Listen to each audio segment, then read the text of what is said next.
আসন্ন জাতীয় নির্বাচনে অংশ নিতে বড় পদক্ষেপ নিল বাংলাদেশ জাতীয়তাবাদী দল বিএনপি। ঢাকার গুলশানে চেয়ারপারসনের কার্যালয়ে এক সংবাদ সম্মেলনে সোমবার বিকেলে 237টি আসনে প্রাথমিক প্রার্থী তালিকা ঘোষণা করে দলের মহাসচিব মির্জা ফখরুল ইসলাম আলমগীর। মির্জা ফখরুল ইসলাম আলমগীর বলেন, এটি একটি প্রাথমিক তালিকা, প্রয়োজনে দলীয় সিদ্ধান্ত অনুযায়ী সংসদে নিয়ে আনা হতে পারে। ঘোষিত তালিকায় বিএনপি চেয়ারপারসন খালেদা জিয়া রয়েছেন 3টি আসনে, ফেনী 1, বগুড়া 7 ও দিনাজপুর 3। অন্যদিকে ভারপ্রাপ্ত চেয়ারম্যান তারেক রহমান বগুড়া 6 আসন থেকে প্রতিদ্বন্দ্বিতা করবেন। দলের শীর্ষ পর্যায়ের অনেক পরিচিত মুখও রয়েছেন এই তালিকায়।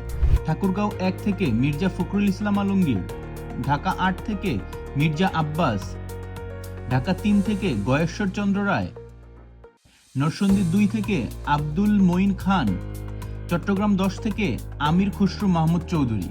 তবে এ তালিকায় নেই দলের বেশ কিছু গুরুত্বপূর্ণ নেতা।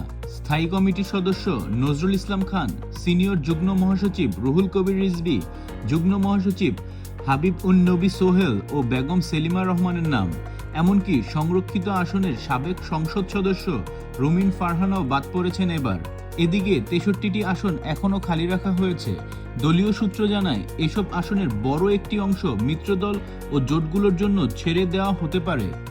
জানা গেছে, জাতীয় নাগরিক পার্টি এনসিপি, কিছু ইসলামপন্থী দল ও বিএনপির জোটভুক্ত অন্যান্য রাজনৈতিক দলের সঙ্গে আসন ভাগাভাগি নিয়ে এখনও আলোচনা চলছে। অন্যদিকে কিছু এলাকায় প্রার্থী বাছাই নিয়ে স্থানীয় পর্যায়ের দ্বন্দ্ব থাকায় চূড়ান্ত সিদ্ধান্তে পৌঁছায়নি বিএনপি। বিশ্লেষকদের মতে, দীর্ঘদিন পর নির্বাচনে অংশগ্রহণের সিদ্ধান্ত বিএনপির জন্য একটি বড় রাজনৈতিক পরীক্ষা। তবে 63 আসন খালি রাখার মাধ্যমে দলটি একদিকে জোট রাজনীতিতে নমনীয়তা দেখাচ্ছে, অন্যদিকে নিজেরা প্রার্থী বাছাইয়ের সময় নিচ্ছে বলে মনে করছেন রাজনৈতিক বিশ্লেষকরা। এক রাজনৈতিক বিশ্লেষকের মতে, বিএনপি স্পষ্টতই একটি কৌশলগত অবস্থানে আছে। সব আসনে একা নয়, বরং জোটগত শক্তি বাড়িয়ে নির্বাচনে যেতে চায়। 237টি আসনের প্রার্থী ঘোষণা করলেও শেষ পর্যন্ত কত আসনে বিএনপি নিজস্ব প্রার্থী রাখবে আর কতগুলো আসন মিত্রদের জন্য ছাড়বে, সেটিই এখন রাজনৈতিক আলোচনার কেন্দ্রবিন্দু।